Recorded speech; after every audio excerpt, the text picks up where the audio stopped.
የሄርሜላ ሴራ ታወቀ። በጣም የሚገርም ነገር ነው ሄርሜላ ያደረገችው።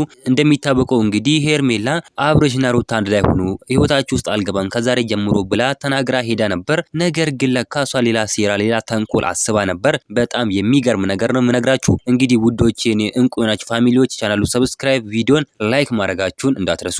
በጣም በሚገርም ሁኔታ ሄርሜላ ሴራ እየሰራች ትገኛለች። አብርሽ እንደሚታወቀው እንግዲህ አብርሽ ወዳለው የሚለውን ሰው አይወድም። ሩትዬ እንግዲህ በጣም ነው የምትወደው ስርስሩ ስለምትሄኑ እንደዚህ ናቃት ማለት ነው። ሄርሜላ እንግዲህ አልፈልግ ምናምን ስላለችው ሄዶ ይቅርታ እንደሚላት ታውቃለች። አብርሽ እንደዚህ አይነት ሰው ነው። ስርስሩ ስትሄዱለት አይወዳችሁም። ስርስሩ ስትሄዱ አብርሽ በራሱ ስሜት ነው እንጂ ለሰው ስሜት የሚጨነቅ ሰው አይደለም ማለት ነው። ስለዚህ ሄርሜላ ይሄን ነገር ስለምታውቅ አልፈልግም በቃ ህይወታችሁ ውስጥ አልገባም ብላ ስትሄድ አብርሽ ደግሞ እንግዲህ ይቅርታ ጠይቃት። ሄርሜላ መጥቶ አብርሽ ይቅርታ ጠይቀ። እንደዚህ ደግሞ ማድረግ አብርሽ የለበትም። ከሩታ ጋር ነው መኖር ያለበት እንጂ ከሄርሜላ ጋር መኖር የለበትም።